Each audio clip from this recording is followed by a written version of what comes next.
Elon, how are you? Good, Mario. Yeah, it's been these are tumultuous times, wild times indeed. As you just mentioned, when there's an account with a large number of followers that is restored to the system, you have to re-knit the thing together. So that takes several hours. So Alex's account should be working. And Alex, I honestly don't really know you and you don't know me, but one of the questions I really have to just get out of the way, and you've probably talked about this already before, is the whole Sandy Hook thing. If somebody's sort of denying or that murders of children, that's not cool at all. And so just what exactly did you say, and what is going on with that situation? I would like to actually hear what did you say, and yeah. Well, Elon, thank you for allowing me back into the public square so that I can actually tell the world what really happened. I don't know how much would you like the short answer or the medium Well, answer or the long answer? I think at least the medium answer. I look, I guess people just want to know, like, obviously it would be like heartless and cruel to deny a school shooting of children or to attack the parents or anyone who is involved. It seems that that would be, just incredibly mean and cruel, frankly. So it's sort of, that's, I think, what a lot of people are upset about, or at least they think that is the reason to be upset about. Sure. And, if that were true, I think we would rightly be, upset with you. Yeah, yes, sir. Well, please let me then just tell you what really happened, okay? And if you want me to send you a dossier with clips and videos and articles, I mean, post it to your okay, account.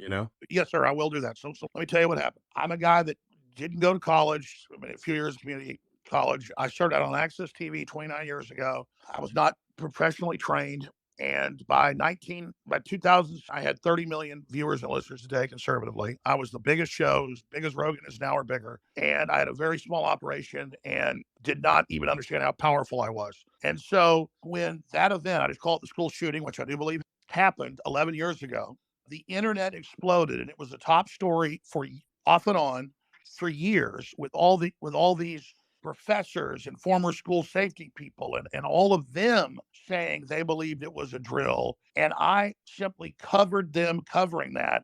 What was entered in court against me in both cases where I was found guilty by judges. There's a judge in Trump's case, not even a jury, in his real estate case. And then years later, after Trump got elected and after I was deplatformed, it made me bigger. And so suddenly I would wake up and there would be sometimes 100 articles or more a day, every major news channel saying that I was currently saying nobody died, currently sending people to their houses, currently peeing on graves. I didn't even know these people's names. I only said one of their names ever. Now, and I believe their children died, and I Okay. understand all that. Okay. But I'm saying, imagine I was not deplatformed, no mention of the school shooting in Connecticut for like 6, 7 years. Then they go back to my timeline, and it turns out it was a big New York PR firm, Democratic Party. They dredge it up. They run hundreds of articles, sometimes a day, but a week for over a year. Suddenly it becomes a big story again. What's the PR Then firm? people, pardon me? Which propaganda firm was this? PR is public relations is a propaganda word for propaganda. So I think we should call Yes, this propaganda firms because that is in fact what they do. So what yes, propaganda firm and was this? I will find the name as soon as I'm off because I can't do 2 days. I'm not good at doing 2 days at once. I can't walk and chew bubble gum, but I will post it to the 2X because after they got their $1.5 billion judgment and asked for 2.67 trillion, that the GDP of India, I'm not joking, folks, that's Bloomberg. They then came out and bragged that they had quarterbacked the whole thing. They're one of the biggest. They do the UN's PR, Okay. and not that they had quarterbacked quote destroying Alex Jones. And so I did question it. I did say at times I could see that I'm not even say it now. They'll take it out of context, say I said it again. I did have what they entered in court on me was 23 minutes of video and audio over 5, 6 years. We did an audit. I hadn't talked about them when they sued me for 2 years. I refused to talk about it. I apologized when the PR firm got involved. And I didn't know who it was at the time. It was just all the news. I said, hey, I thought it happened. Yeah. I said it happened. I said it happened. I decided it happened 5 years after it happened. So I said, I'm not the Sandy Hook guy. It turns out some of these experts that said it didn't happen are crazy. They made up stuff. I said, I believe it happened. And then they spun it and said, oh, now he admits he lied about it. So it isn't who I was. It's kind of like they've done with you, and you did nothing like I did. I mean, I did question it. I did say a few times that I thought it hadn't happened, but I didn't turn the knife. I didn't really think about it. I thought about how I was talking about the internet with YouTube Yeah. videos with 30, 40 million views that I didn't make. Sure. It was a hot Okay. topic that would come back from time to time. But no, I was not the creator of it. I was not the progenitor of it. I was not the guy pushing it. And then I kept saying, no, I believe it happened. And they went, aha, you now admit you lied for money. So what's not true is I never made any money off of it. I barely ever covered it. It's not my identity. And it's just like they misrepresent what you say, take one little thing and twist it, and then say you need to apologize for it. And then they just keep hammering it and hammering it. So I've been desperately, I mean, in fact, I'll post it to X if you want. Yeah. There's over 100 apologies that I've given, over 100. In fact, probably 500. Every show I go on, they ask this. I apologized on Joe Rogan's show 5 years ago. I apologized on Patrick Ben David's show 5 years ago. I mean, these are prominent ones. I apologize Sure. on every show, and I'll say it again.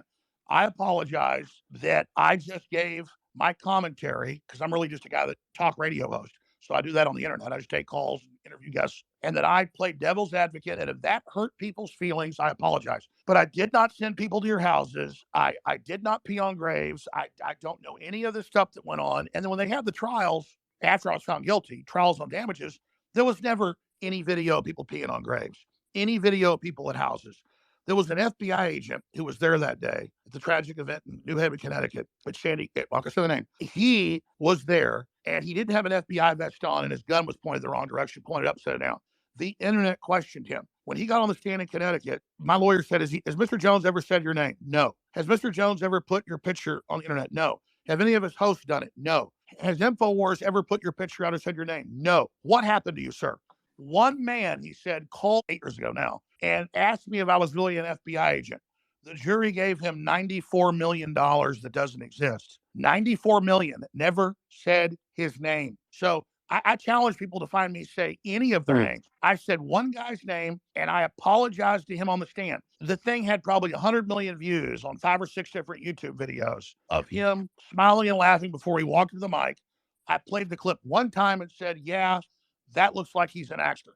I did not attack him, did not come after him, did not say his child didn't die. Look, I don't want to fight with him, though. I said to them in a deposition, I said, I will chop my pinky finger off with a meat cleaver right now. And I will.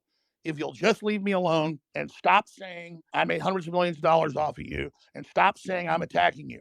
So it's very simple. I have become, and I know what happened. The media ran a year of articles attacking them in my name, saying things I never said as a straw man, enraging them against me. And then, so they've been victimized, they've been manipulated by a PR operation. And so I would love to come on X with the families. I'd love to raise money on this show or your show, Elon, or any of them. I'd love to come on here and raise them $10 million for gun safety awareness next week. I would love to be in an open panel with them. I would love. Okay. Okay. It actually looks like Ed Krasenstein wants to talk. Maybe Ed, could be good to hear from you. Yeah, so I kind of have a question for you, Elon.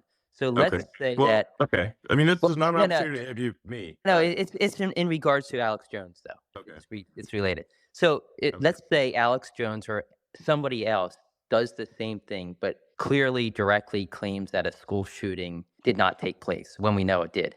Does that future person or Alex Jones get banned, or is the new policy that they remain? We need to look at the circumstances there. Like, we're trying to follow here is to obey the law. So obey the laws of the United States, obey the laws of the countries in which X is present, and really do our best to not go beyond the law on the premise that if the people wish the law to be different, then the people will ask their representatives or their leaders to change the law. But otherwise, our goal is to hew as closely to the law as possible. So if somebody says something that is unlawful, then we will take action. If someone does not do something that is unlawful, then we would aspire to not take action. If the laws change, of course, then we will adjust our behavior accordingly. So that's sort of the general approach that we're taking. And now that we have community notes, which, while it's not perfect, I think it's the best fact checking that I've seen on the internet. And so if someone were to post false information, they can be community noted. And, it's always important to say, like, no fact checking system is perfect. If perfection is the standard, you can just basically dispense with all fact checking because nothing will be perfect. But really, it's really how good is the batting average of any fact checking system. My observation of community notes is that the batting average, the probability that the note is correct is very high, much better than anything else that I've seen on the internet. and everything in community notes, the code, the data, everything is open source. So you can independently recreate the outcome of any node as a third party. So it's full transparency. So I think that having the community notes capability is a very powerful. It's the most powerful disinformation weapon that I'm, for actually combating disinformation. I agree. Yeah. Can I throw something in real quick here? Look, this is why I believe what people were saying and actually questioned and for a little while thought it might not have happened. We were lied to about WMDs in Iraq. We were lied to about anthrax in Iraq. There was Operation Northwoods. There was Operation Northwoods in 2000.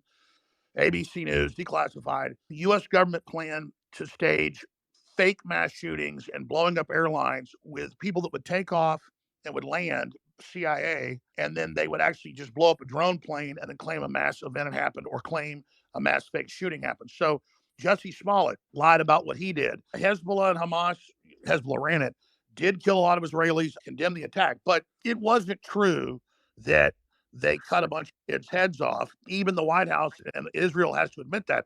Well, people came out and said they didn't believe that there was proof that Hamas cut heads off. So the establishment view was they did cut heads off. They didn't. So how do we penalize people if somebody wants to believe the earth's flat, they have a right to, and the community notes and everybody else can challenge them. But it's the establishment lying so much that makes people not believe anything, and then they lose faith in everything. I'm actually worried about this because a lot of my audience is so disillusioned, they think I'm an agent or something too. I'm not. So I don't know how we handle this, but I think the government and the media and the think tanks and the PR firms, the propaganda firms, as Elon rightfully said, have been lying professionally so much, they've poisoned the well where no one knows what to believe. They've created a smokescreen. And so I don't know how we deal with that other than getting the Alex, I just want to be clear, Hamas does have a habit of cutting off heads. They're quite proud of cutting off heads. This particular circumstance, perhaps there is some uncertainty, but they do cut off a lot of heads, and there's no question about that. And they appear to be quite jubilant. They're quite happy when they cut these heads off. I don't like Hamas. I don't like the Muslim Brotherhood. I don't like Hezbollah. You're right. That is a hallmark. They're proud of cutting off heads, is my observation. No, I agree. Yosemite Sam, his hallmark is shooting his guns and a red beard and he's short. Hamas's calling card is cutting off heads. I totally agree, but I'm saying they do that a lot. You're right.